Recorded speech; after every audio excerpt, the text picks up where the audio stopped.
Boy, I don't know where time flies.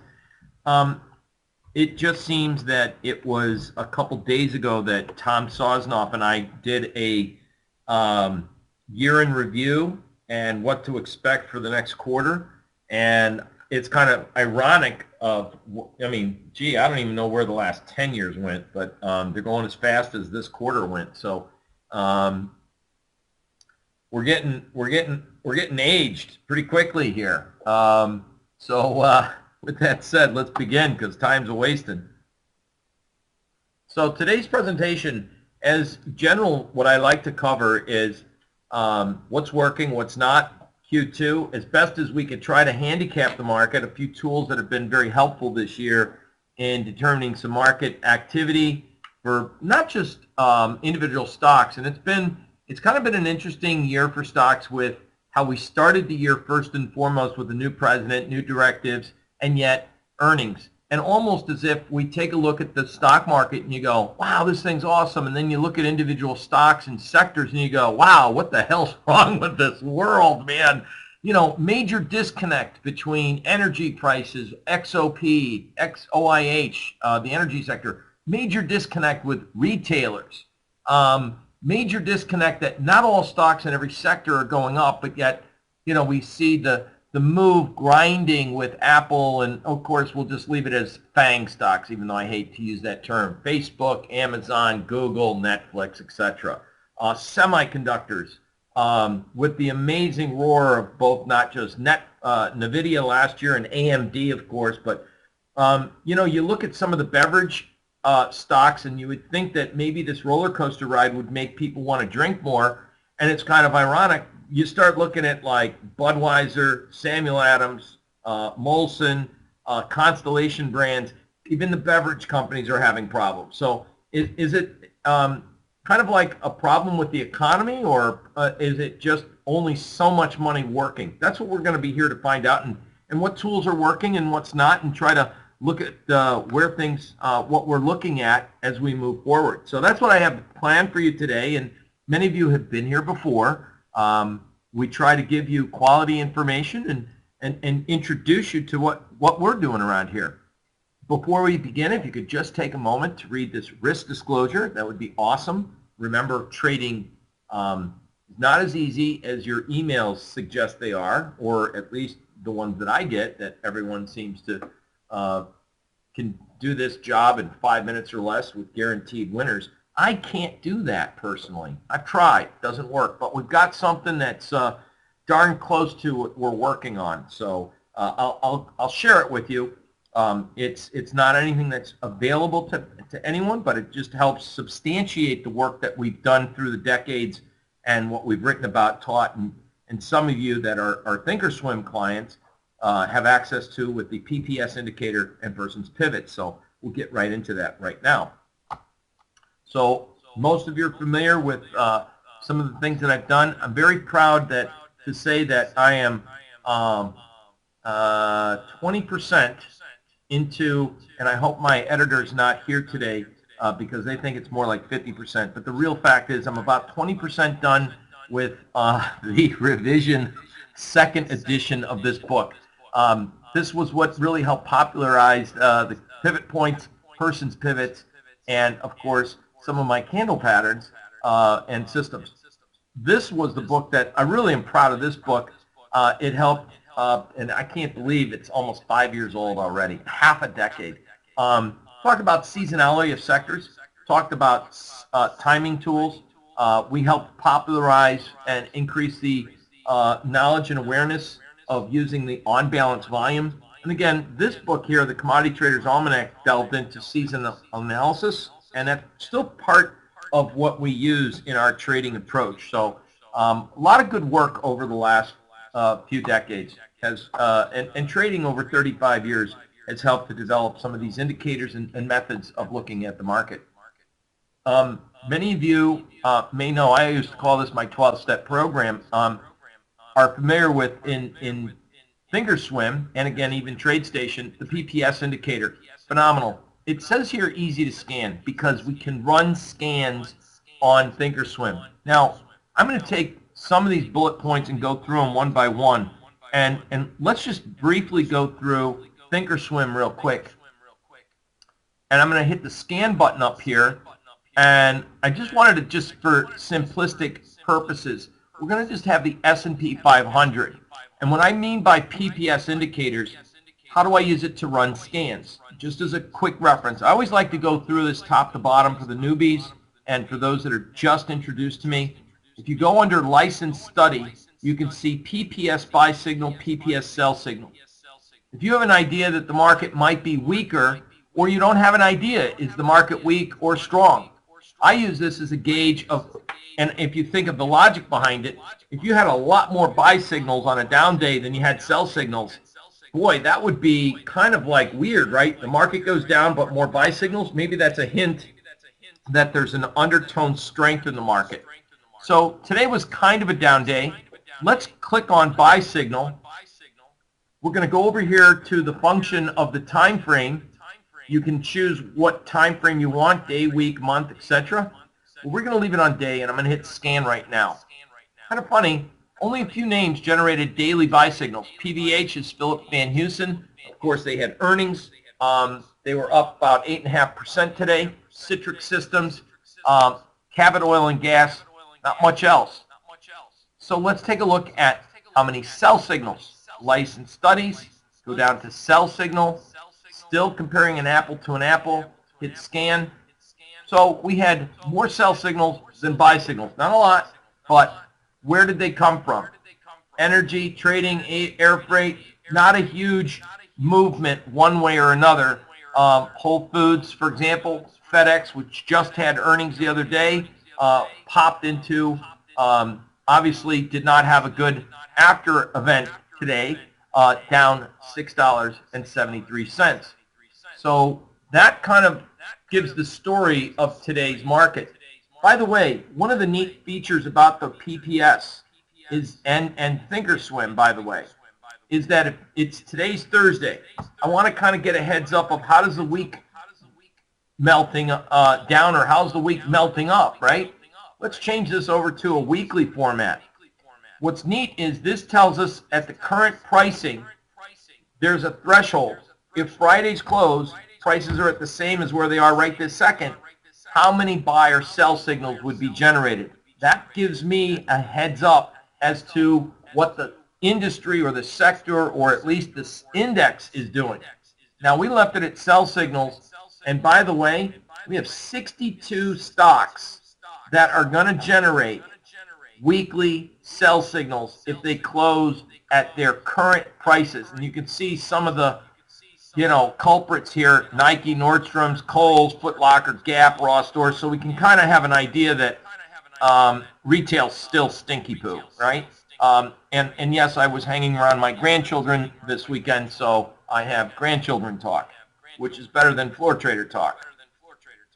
So with that said, that was a bad joke, but with that said, we definitely are not looking at conviction that retail is ready to start to move up. What catches my attention here is this right there: banks, diversified financial, capital markets, insurers. Oh my goodness, we're going to generate a multitude, and of course we all know that this week was not a great week for financials, to say the least, right?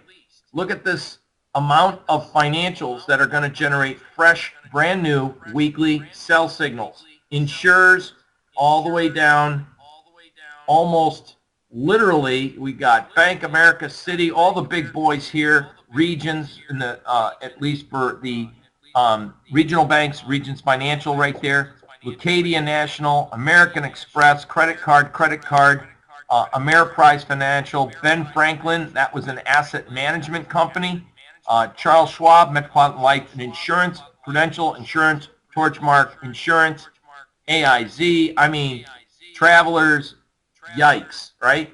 Here's a couple others, Google and Google, that are in the internet software services. So we right now have an edge in the marketplace that suggests that there's heavier selling and potential sell signals still to come, showing a PPS sell signal in those markets. Let's take a look at the scan. Let's take I don't know if anyone wants me to pick out one stock in the financials if you want, in the banks. If anyone wants to type it in, first one that types in one, we'll take a quick analysis on this. So pick one in the financials, anywhere from banks to insurance for the heck of it. And if you want, throw in Google, we'll look at that as well. Whoever types in the first one, that's what we're looking at. Try something different. Instead of me running the show, we'll look at someone else. We got Bank of America, we got Goog, and we got GS. Well, we'll do them all. C, so I don't know what GGOG is. Googaga. Mary, I'm teasing you. I know what Goog. You meant Goog. MasterCard. My gosh, we got JP Morgan, Bank of America. All right, so let's take a look. Goldman Sachs. Goldman Sachs. Well, who said GS? Is there someone that said GS, or am I imagining things? Yeah, Jim wants GS. GS was in a sell signal last week and had follow through this week, by the way. The sell signal on a PPS came last week. Boom, shakalaka. And it has generated follow through weakness for this week, by the way. So let's take a look at BAC. We'll go through the list of them. Bank America. Last week, ironically, did not get picked up on Thinkorswim, but that is a doji, and that's a low-close doji. My indicators had picked that up as a weekly low-close doji pattern, all right? So looking at this is more indicative of the sector going down. We've got C, is Citibank.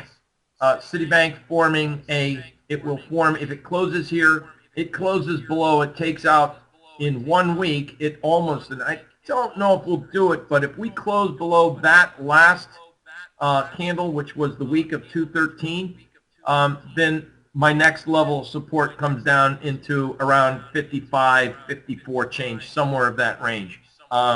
So we also wanted to take a look at GOGL. I like Google more than Goog, but Google forms a weekly sell signal as well. Funny thing about Goog, and we'll get into this later, but Google, and then last but not least, what was the other one we wanted to take a look at real quick? Someone said GameStop? I'll do GameStop real quick. GME. GameStop. I mean, GameStop, I don't know what they do except for they have stores, GME. They have stores, brick and mortar. It's kind of retail. And no one goes to a store that I know of to rent video games. So I don't know how that business model really works, right? Electronic Arts, on the other hand, they have online stuff you can buy. Yes, there is stuff you can go to Best Buy, download them. They are the creators of the product of the games, and it looks a little bit different. By the way, I just thought I'd throw those 2 cents in. You want to talk about brick and mortar being dead. Brick and mortar selling software has to be the deadest business model I've ever heard of in my life, right? This is one that, you know, it's teetering on the brink of a potential, what we would call the low-close doji. So this is kind of an interesting concept of what we're talking about, and I just wanted to show you. What does the PPS mean? It's a buy-sell triggers that comes with moving averages, and it's, again, I'm just validating easy-to-run scans. Now, in all fairness, another platform that many of you are familiar with and current clients are of TradeStation. Now, the funny thing is, we'll take what you just saw with Thinkorswim and inject steroids on it, and voila, that's what this is. This actually is the radar screen feature of TradeStation. And TradeStation is a product we've been working for now since literally 2 decades. Was it almost 2 decades? Not quite 2 decades. It'll be 2 decades this summer when I first got Omega 4.0. Boy, is that a blast from the past. And what this actually does is this actually gives us, on a daily basis, of everything that we've preloaded, our PPS indicators. And it tells me whether or not the PPS is in a daily mode right now, or whether we're going to form a daily low close doji, a daily sell signal, and I know exactly where we are in relationship of buy and sell signals and where we are in relationship with person's weekly support, weekly resistance, or monthly support and monthly pivot resistance. If you want a lot of information, this is better than an Apple iWatch, to be honest with you. So that is kind of a way of looking at things and on just a relative basis once you understand what you're looking for. Today's price action, just to let you know, we really didn't see a lot of, as you notice here, right now, let's take a look at the sectors. So on a daily basis, the daily trend, you see a lot of red. By the way, if the trend changes, then this column will be, if it's red, then it'll be green. This was an up day, and let's take a look. This is GLD. It's blinking, so even GLD's going to form a daily low close doji, and we know that's true because it is a purple candle. Low close doji, meaning we have a doji. This is one of my signature patterns that I came up with over 14 years ago now, I think it is. And so looking at this, we really were able to capture almost everything on this list, from PPS buy signals, the high and the low close doji, and that's what I'm talking about. And once again, keyword easy to scan. Person's pivots available on TOS, which is really, really cool, because Thinkorswim, what we did besides looking at daily pivots, weekly pivots, monthly pivots, we had just not only, we have on some platforms quarterly pivots, but option expiration, option, OPT, option expiration. I can't write it, so don't make me, it's bad. This is one of the things that I thought was kind of cool to help gauge what the health and the breadth of the market is. And a lot of this was written in the two books that we just talked about. Of course, I look at chart patterns, seasonal analysis, and of course, this one right here, volume analysis and indicators. What we discovered many years ago is that volume histogram was not efficient due to what I thought was happening was due to dark pools and increase in option activity. We were starting to see the volume effect become muted. In other words, instead of buying 1,000 shares of Apple, I could just simply buy 10 call options at the monies, or do a synthetic strategy, sell some at the money puts and buy some at the money calls, and I'm in a synthetic long position in Apple, right? And so that volume in the options isn't going to translate to the underlying market. And that's where we came up with the popularity of using on balance volume. We also have a momentum indicator, and then this one right here, relative strength analysis. We had an individual ask if we're going to talk about today the new market catcher indicator. And the new market catcher indicator, while today's presentation is more of a customer, I think, from a lot of you guys at Thinkorswim and a lot of you guys at TradeStation, this is more of a customer appreciation event. We do have a presentation to give you at the end about my market advisory analysis work that we do, but for the most part, we will give you the relative strength analysis, spreads, aka pairs, or relative strength analysis in just a moment. Another really incredibly useful tool, which I think is I've been talking about recently, is the commitment of traders data. And the reason I've been talking about that is because when you're trading crude oil or gold or S&Ps or NASDAQ, the COT data can really be instrumental in helping us uncover who's in the market. So let me show you something that's not on Thinkorswim. It is available on TradeStation. But if you don't mind, I'm going to do something and just share with you guys what this tool is, where to find it, and I'm going to give you a quick look-see at the market. So let's go over to Commitment of Traders. We're going to get the report. 1 click, 2 clicks. Cross your fingers. Everything's working fine. We're going to scroll down, and we're going to go and look at crude oil. Okay, so we want to look at the commodity exchange. Nope, sorry, I always do that. Why? New York Mercantile Exchange. Why do I do that? Scroll on down to the bottom, guys, or 3/4 down. See the little tab? It's about a little below halfway. Now let's take a look at crude oil. The Commitment of Traders report is a phenomenal tool. Now, it's phenomenal, but it's delayed. Notice that it's telling us as of 3/14, that's March 14th, that was Tuesday. The report is from data from a Tuesday, okay, on the close, and then you got Wednesday, then you got Thursday, and then you get Friday, and then the market is given this information at approximately 3:30 Central Time, or 2:30 Central, 3:30 Eastern, excuse me. 3:30 ET, this report comes out. What this tells us are the current positions, long, short, of 3 different categories: hedge funds, commercials, speculators, individual traders. In crude oil, as of last Tuesday, and we're going to look at this real quick. Look at the position, the net position. Small speculators, even though they have both longs and shorts, they have more longs than they have shorts. Look at this hedge fund position. 679,000 long crude oil positions. Look at the open interest, 3 million. So you know we're talking about WTI, light sweet crude futures. They are only 179,000 contracts short. So that means 227 hedge funds, that's number of traders, versus 133 traders are actually long this market and have been long.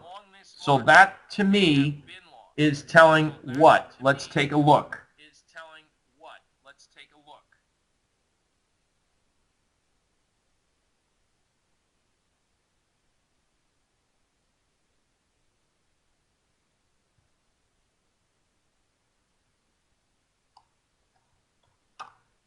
Now, this is pretty crazy, so wait till you see this, because I don't know if a lot of you have been introduced to this indicator or if a lot of you watch this regularly, but this is what I think is pretty crazy to kind of look at. We've been going over this for a couple weeks now. I mean, I really have to squinch some of these indicators down and go through this. So everyone's familiar with the fact that crude oil for almost 13 solid weeks had a very tight range. Most people were looking at the tight range in terms of absolute high and low, and one of the focuses that I had was the anomaly of the tight range between the open and close. That is something that really hasn't existed in decades. It was a very tight, narrowing open-close range. Now, you just saw the fact that hedge funds are long 600,000 versus 179,000, right? 600K. That's a bad 6, sorry, versus 179K. So the average long, and this number right here, this indicator shows that the small speculators are net long 13,600. So let's take a look at this together. As of last week, Tuesday's close. Today is a week and almost 2 days later. So let me share something with you, because this is important about where we go, what the markets are doing, and one of the main segments of the market, which are energy stocks, right?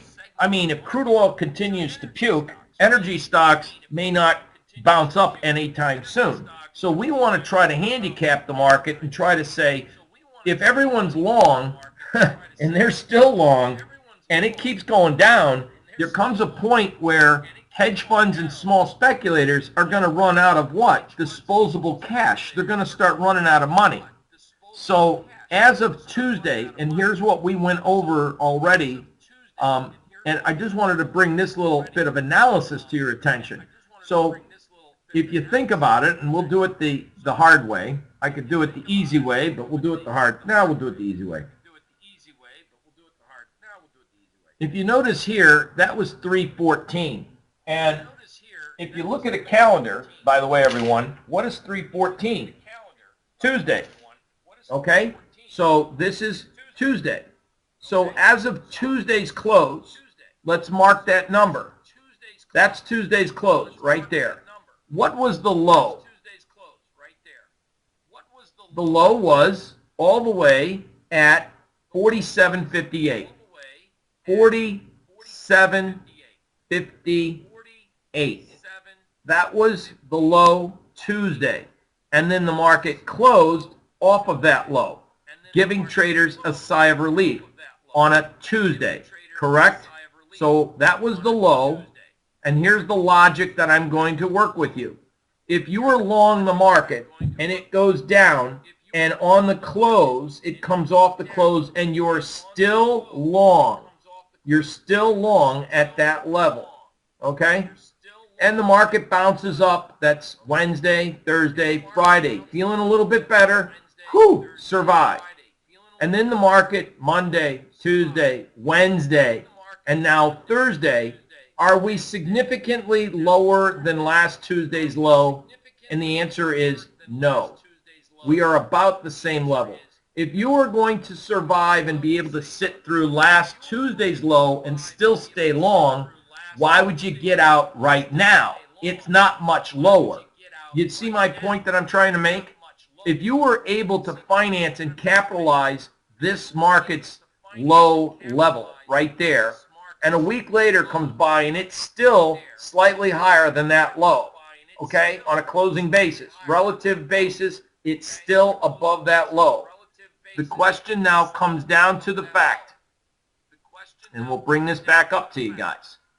If you were still long and committed to that many long positions, did you get blown out? The answer is no, I don't think so.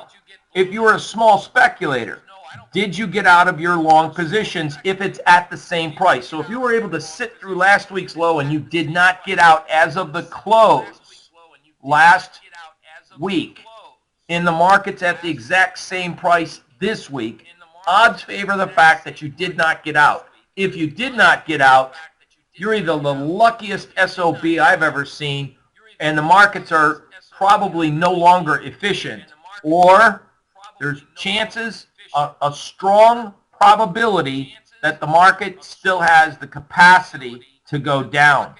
That's the conclusion that I get. Now we use other information, and we're using other tools. So if you're not familiar with the Commitment of Traders report, I have taught people how to use this more efficiently, just as I've shared that with you right now. Now, a couple things. This is my indicator. It's more designed for equities, but also it's designed for understanding a relationship of markets. This is the person's market catcher. Someone was asking about it. Relative to the overall market, like the S&Ps, the market is still very negative. This is a volume indicator, which is more specific in determining trend, not just in numeric value, but other considerations. The volume indicator is pointing down. It does not look promising. This is a momentum indicator, and it's still red. And this is a sell signal, a PPS sell signal, and the trend is down, and baby, we have no buy signals. This is a daily chart, friends, not a weekly, a daily chart.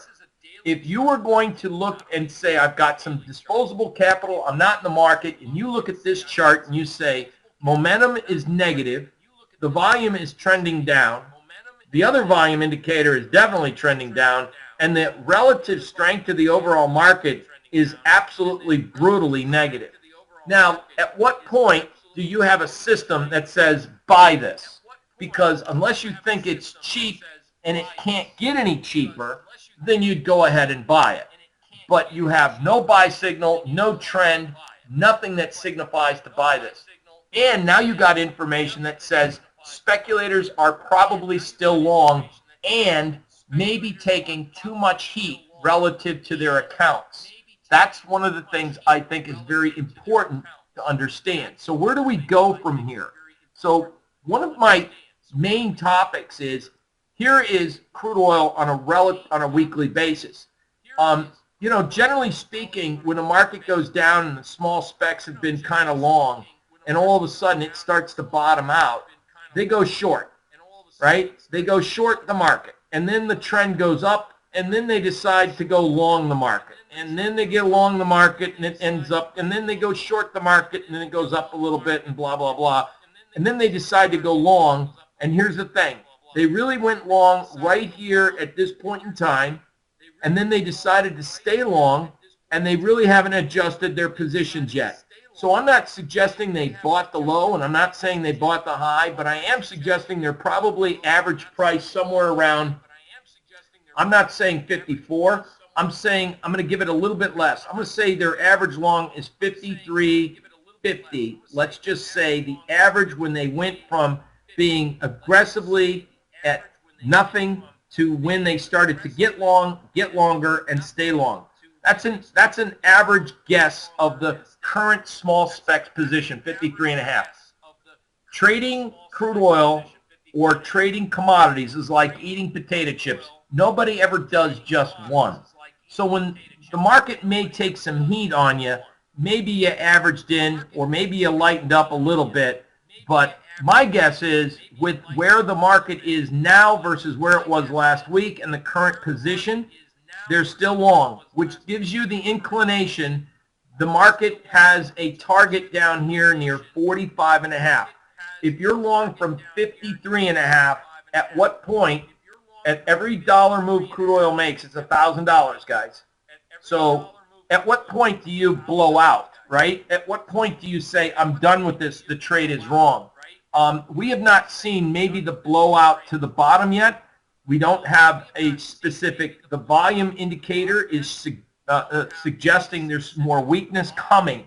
So I don't think the bottom yet is in crude oil. And that's the Commitment of Traders report. And by the way, I don't know if you guys can see that low closed doji, that purple bar, but crude oil is not looking as if it's ready to bottom out quite yet. Now, this is important to me because many of you are options traders and may not trade crude oil, but you would trade USO, you would trade UWT, the ETN, the long crude oil. You may most likely trade the XLE. You're definitely scanning for energy stocks, looking at the OIH.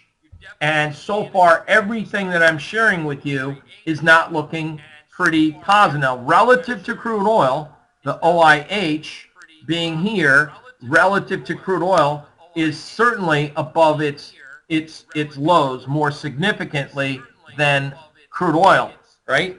And then the last but not least, XOP. Let's take a look, if I can get that chart back up, XOP. All right, so XOP, here's what we are looking at right now. This is a, and we're going to take a look at these indicators and say, what the heck's going on? So, by the way, the Commitment of Traders, it's blank. There's no Commitment of Traders data because Commitment of Traders only reflects the futures markets. This is a product that kind of tracks, and all of them, they track energy prices. So if energy goes down, there might be a disconnect, or we might see a inverse relationship. Sometimes crude oil goes down real fast, and then the energy stocks don't.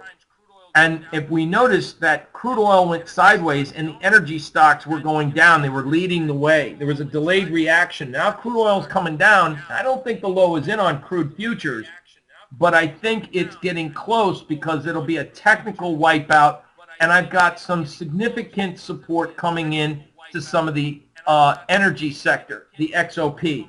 The relative strength in XOP, and this is the market catcher. This was reflecting that as the market was rallying, it was starting to lose its positive momentum. And by the way, it went negative in the market right here before the big decline. So if you're an equity trader and this indicator here with the volume was showing significant bearish divergence. Now I got way too many lines, so let me show you. A high, these are lower highs. The volume trend was moving lower. Price, that was a blow-off pop, and then now here we are. What I'm going to be looking for is, since I think the bottom's not in, but we're closer to a low in crude oil. Why? Why are we closer to a low in crude oil? Because if you're long from 53 bucks and that goes down to 45, I mean, no offense, that's $8,000 a contract. Not many human beings can sustain an $8,000 loss per one single contract of a commodity. That generally comes with what we call a blow-off bottom, exhaustion bottom, and so I think we'll get that pretty soon. If crude oil goes down and you do not see a meltdown in XOP when the day crude oil goes down, and you'll read about it, it'll be on the news, it'll be after the fact, and they'll be saying, oh my God, crude oil is down 3% or 2% or whatever it is. It'll be a big deal on the news. Check XOP. If a lot of the energy sector stocks are not down, that might be a strong signal that the sell-off in crude is overdone, and yet there could be some buying opportunity in some of these energy names.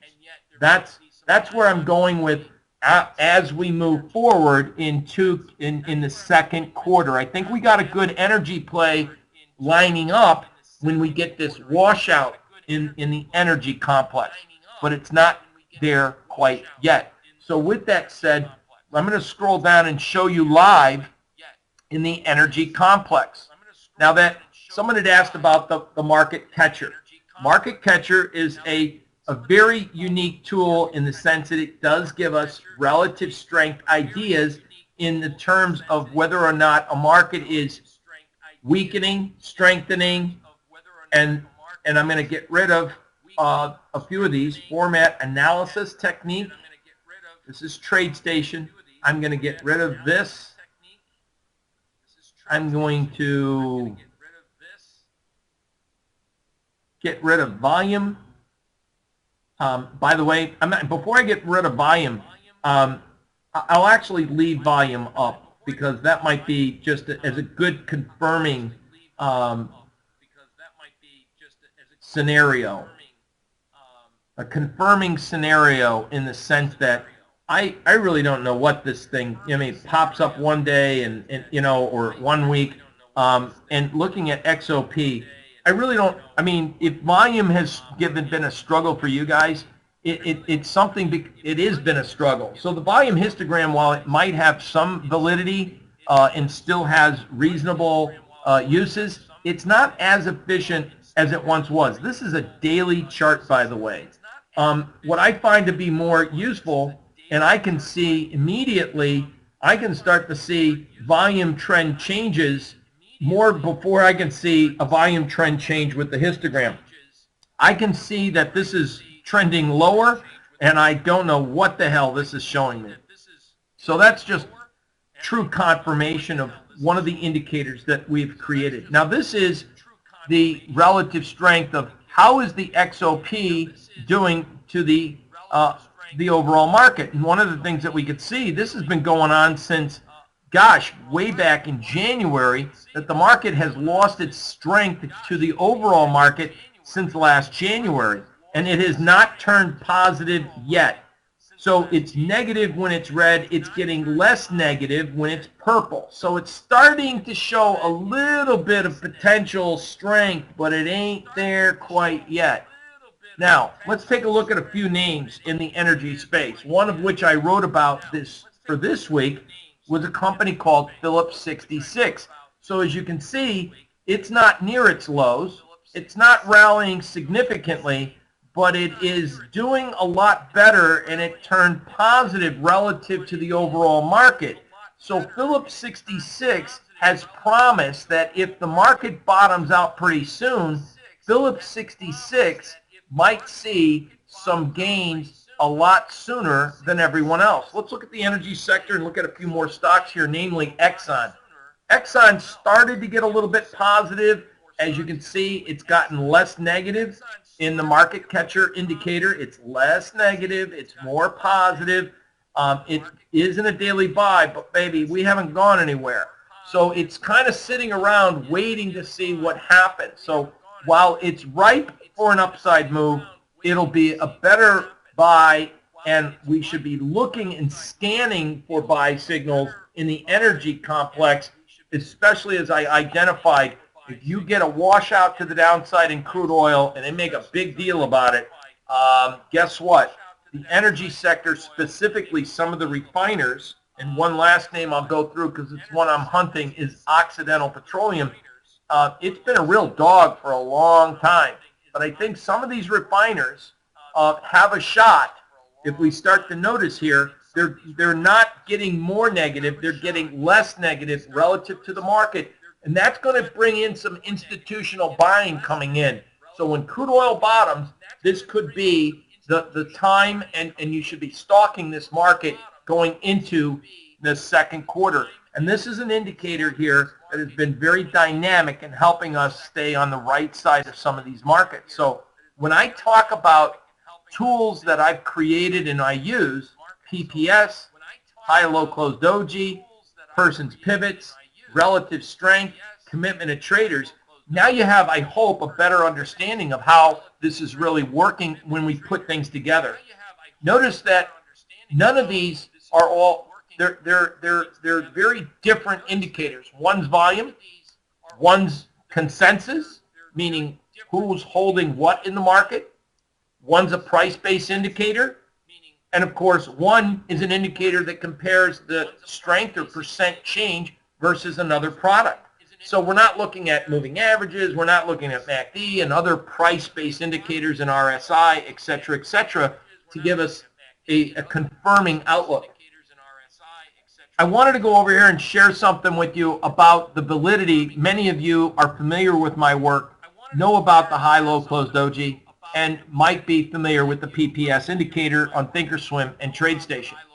So I'm bringing this into focus just to give you clarity and something that we've been working on as far as automated trading systems. Now this is crude oil, and as you can see, it's not a entire long-term picture, but it's from the beginning of the year. It's just basically gives us high and low close doji profit targets. It scales out. It gives, and this is based on today's action, you know, on a relative 60-minute basis. Is it great? If you let this thing run all by itself, no. Why? Because it gives a great sell signal at the high. There's a profit target because it's nice to take profits. If it trailed and held and knew to hold all the way to the absolute low, this profit target would be off the charts. But just in and of itself, it's over 50%.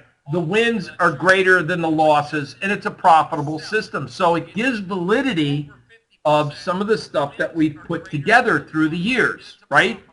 Now, this is a report. I mean, it's not giving a huge amount of time, like years, of course, but I just wanted to share with you, is there validity in looking at these signals and these indicators? And you know, quite frankly, it's not a bad, I mean, it's a pretty decent amount of trade numbers, right, on an equity curve. I mean, we're working on getting this a little better, but it's pretty crazy for a day trade system or overnight system, mostly day trade system that you can see here. These are our little trades here and there. And many of you probably know that most trading systems, it comes a time where something goes wrong. I don't want to use this as an outright trading system relative to maybe an indicator that I can discretionarily kind of control. Do I trust the indicators? Obviously, folks, I've taught this for decades. If you get a sell signal at resistance, it's a lot better than taking a sell signal at person's pivot support. If the market comes down to support and gives a buy signal, you can get long. If you get sell signals, you can get short. I mean, that's kind of the thing there. I just wanted to show you, is there validity in the work that I've done? And, you know, we've put out books. In our books, we've put out a lot of different examples of trading systems and performances, especially that first book that I'm supposedly 50% done with. And, you know, quite frankly, I'm very proud of the work and rely on these indicators. when you combine whether or not you're looking at bonds and gold and different time frames, 5-minute, 15-minute, ES, crude oil, 5, 15-minute, or the euro currency, what we're working on is doing this so it can be kind of automated during certain time frames of the day and have an overall performance of the market.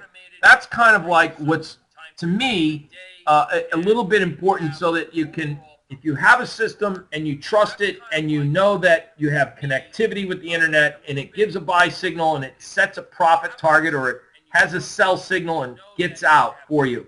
It has a risk, it has a profit target. That's kind of neat. Crude oil has an entry, has a profit target. That's kind of cool. So the methodology that I've been teaching guys is something for even short term, it kind of works. And I think in this environment here, one of the things that it's going to get, I think, in the next quarter, because for the last 4 months after the election, we had this big blow-off move, and all of a sudden things are kind of changing. And I don't know, I heard buy the first 100 days of a new presidency, sell the day after, something of that nature. You know, we've got a very interesting market in the sense that there's a lot of stocks that are near their new highs and keep going and staying at those highs. But boy, when they have a bad day like Google today, it's all in one shot. Or, you know, there's been some other disasters like Palo Alto Networks, PANW. Just in case you're not familiar with that, let's discuss a bad day. That's a bad day. Palo Alto Networks. This is a bad day, right? So how do you kind of avoid some of those losses, right? Well, first off, it's kind of ironic, and I can share with you these there are tools of what's helping and what's working. And this is what we see moving forward. Price is going up, you're near pivot resistance, you get a PPS sell signal, and as the market's moving up to new highs, volume starts to come down. That's not a good sign. Light volume rallies aren't good. The relative strength went from outperform to underperform to owie. So bottom line is, when you see a market that's underperforming and rallying on light volume that's at a sell signal, now this was before an earnings, not a good combination. And we have a lot of that happening in the market right now. So again, current trends we've seen this year, and maybe you can, you know, validate, it's been a major what we call a skew going on. Options liquidity's kind of dried up a bit, right? Bid and asks are widening. Why is that? Because there's a lack of demand. When there's a better demand and an increased demand, bid and asks tighten, not widen. So it has been kind of an anomaly in this market environment. Is it because people aren't trading or they don't trust the market? And I don't think that unusual volume has not been, and I never traded it off of it. I always look for my own analysis and then look for an option trade. But unusual volume is not a true reliable way to ride the coattails of a trade. Some people love doing it. I've never seen continued success in time that way, because now I don't think funds are that stupid. They don't just put one big trade on all the time. They may spread things off. They may have the underlying market on, like they may be in the underlying shares and it's a hedge, et cetera, et cetera. They could be calendar spreading. They may be setting a position over time. I find it a coincidence that when I got buy signals in the market and I start to see open interest and volume appreciate in certain areas, that is more intriguing to me.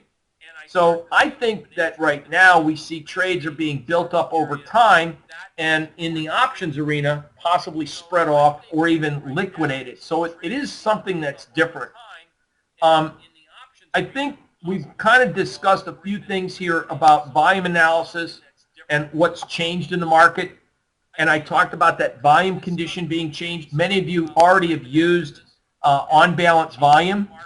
And I think another thing that we see is what has really changed is companies have come and gone out of business. Products have changed. I mean, think about it. More and more people are probably using ETF, leveraged ETFs. You don't hear people saying, yeah, I'm buying gold today. You hear people saying, I'm buying Nugget today, or I'm buying GDX today. That's kind of what's changed in the market. I'm not just looking at trading financials. We're looking at the ETFs like FAZ and FAS, right? So the bearish, inverse, and leveraged ETFs on the financials, FAS and FAZ.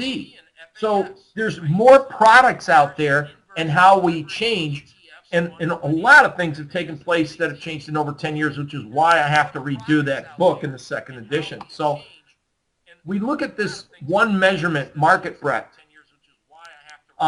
I wanted to go over this because this is really weird. If I could just show you real quick, I'm going to go through a couple of slides and then we'll go cover that real quick. This is the McClellan oscillator. Now, the McClellan oscillator, as the previous slide, I'm going to discuss this with you, talks about, is based on the NYSE data. Okay? This was before the election. A zero line reject, it went down and right back up. Price went down and right back up. This is a zero line reject and price didn't move. And then it came back up and we're falling again. This is live as of this today at the close, right before I came here. I wanted to give you a live look-see. And the market is breaking down.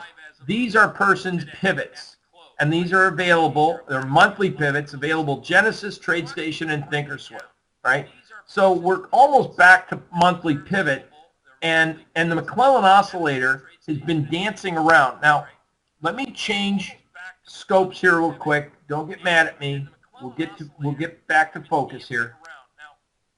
This is the top 6 stock indices. S&Ps, the NASDAQ 100. This is the Dow Jones Industrial Average, the Russell. This is the NASDAQ Composite, and of course the NYSE.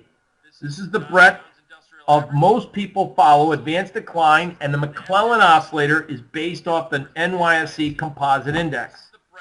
There's approximately 1,800 stocks in the NYSE, and about 1/5 of those are foreign companies, and over 60% of these stocks are interest rate sensitive. So not a true broad-based measurement like it used to be, right? And right now we see the breadth of the S&Ps is declining because of the weight of financials and energy. Meanwhile, the breadth of the NASDAQ is going kind of sideways, and then after today's action, the breadth in the Dow, which is only 30 stocks, is going down.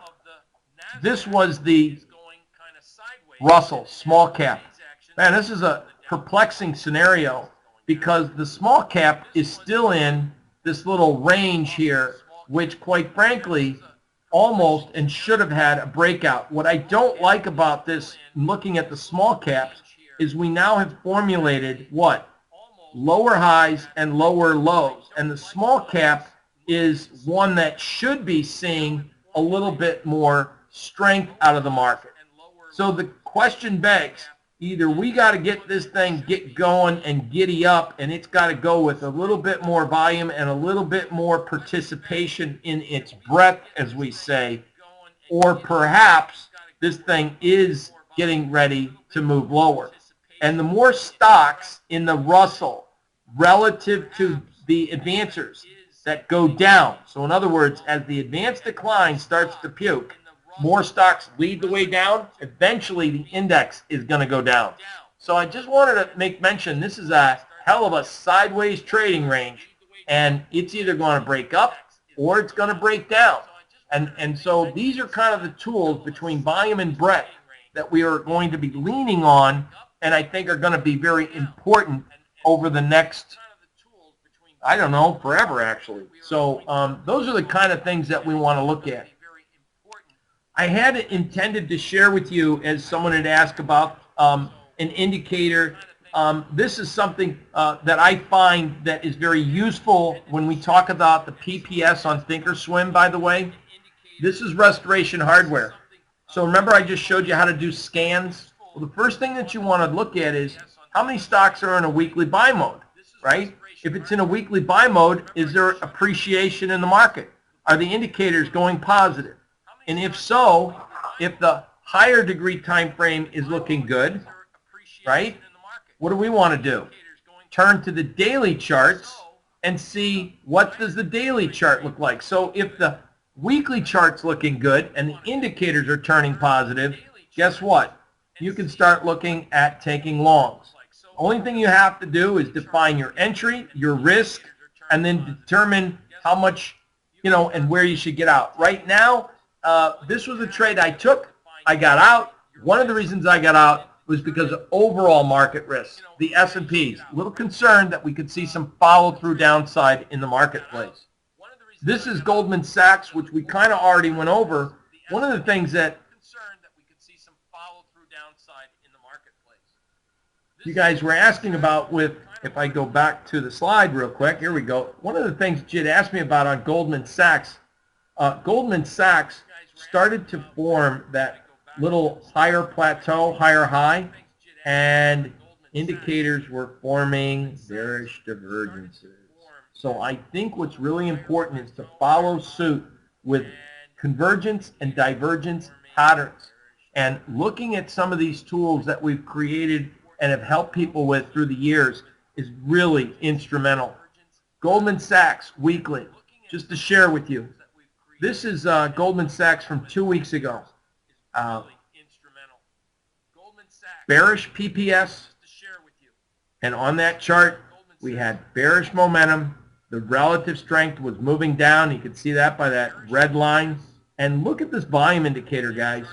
Look at this, how it works, showing divergences more so than anything else. So it really are some very special indicators that what I find has been happening in the marketplace is the market's job is to fool as many people as possible. It generally tries to bore us out of trades or scare us out of trades.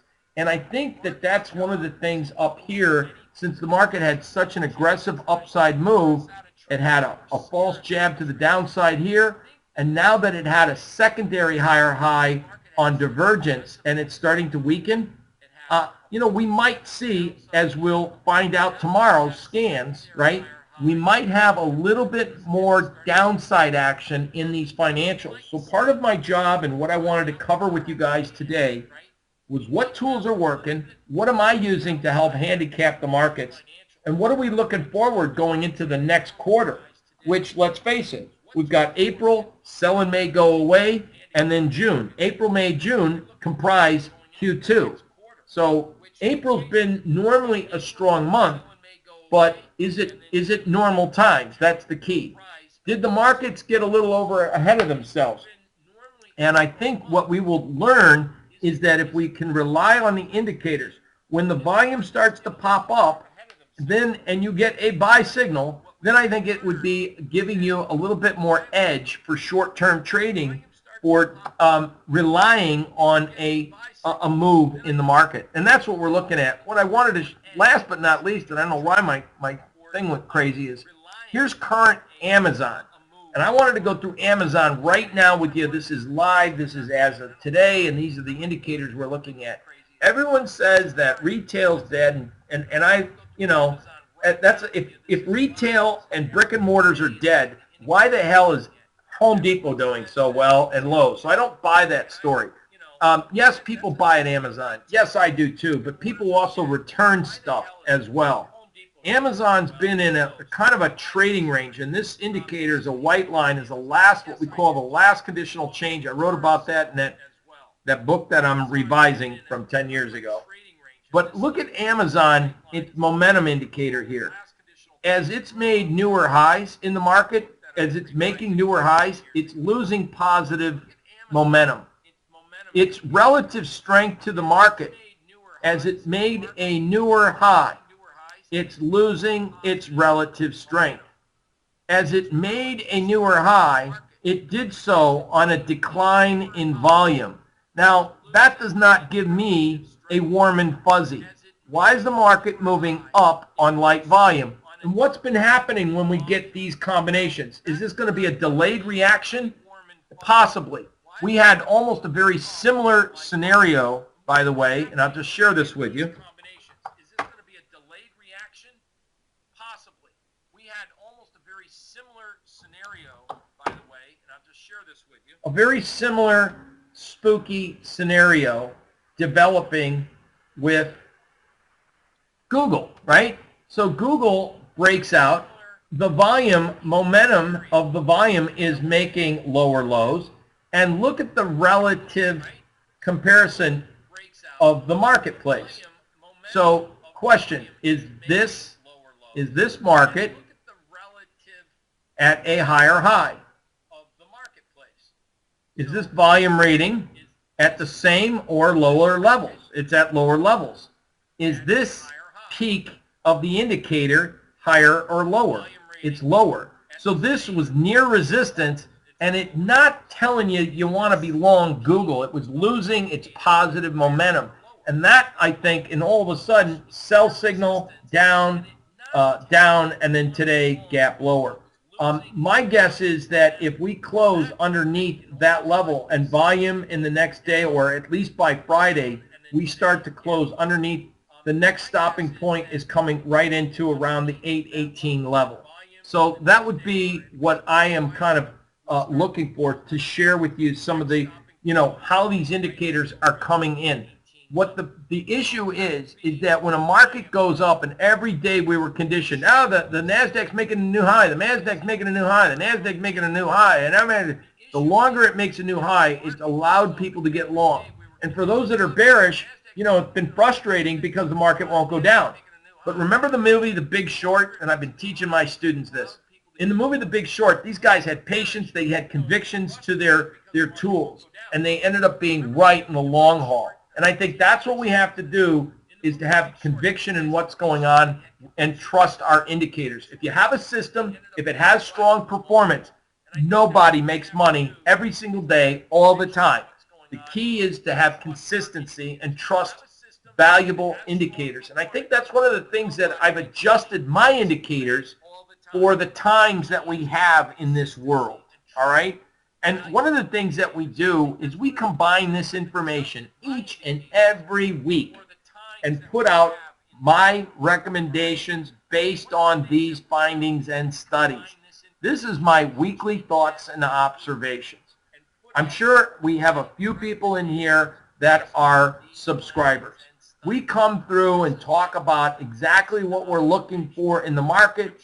We have sometimes absolute outright stock trades. And by the way, so that you know, we're not cheating. The last time this created was on the 19th. So that was Sunday, by the way. We're looking at certain stocks. We look for relative strength. We look for example, I already talked about Phillips 66. Why are we looking for Phillips 66 to outperform its brethren in that space? In fact, here was one which we had a buy setup for earnings for Phillips Van Heusen, PVH. The only problem is options just sucked wind to take this particular, the thinness of the market. But we had the idea that Phillips Van Heusen was a good move. Robert Half International, another one. We're looking for upside move there. As for decline, look at this. Listing of stocks that formed bullish weekly buy setups. Most of these are working all right. As for sell signals, I mean, this is one I thought was interesting. You go check this out yourself. This is State Street, STT is the symbol. A diamond, a rare bearish diamond pattern. Now, diamonds are continuations or breakdowns. In this case, I think we got a breakdown coming in STS. But a lot of that, like we were talking about last week, Goldman Sachs, PNC, JP Morgan, all generated daily and weekly sell signals. So in that with the asset managers. So helping clients to avoid the bomb. Amazon. Here's one we did cover earlier, and I just wanted to point out to you, I'm still looking at Amazon at daily close below 838. It should trigger a decline to, that range right there, which was back down to its post-earnings level. Remember, earnings came out, it broke down, and that's where I'm thinking if you get a daily close on Amazon under 838, that's where we're going. Look at all the sell signals that we provided, PNC. All of these were all pretty much, and you've been asking me about this. This came out Sunday night for our clients. So with that said, I promised you I'd go through some of the indicators, what's working, what tools I use. And I wanted to make sure that you know, what do I do with that information besides trade for my in what we call my thoughts and observation. It's a weekly newsletter report.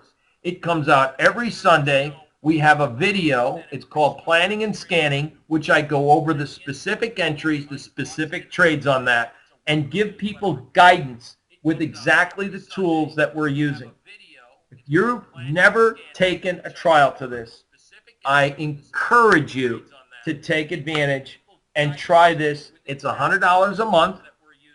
It is a phenomenal product, and we absolutely have rave reviews and performance. This is something that we've been doing over 6 years. Many of you have probably tried it before. Not every trade wins, but we manage our risks and we look forward for upside potential.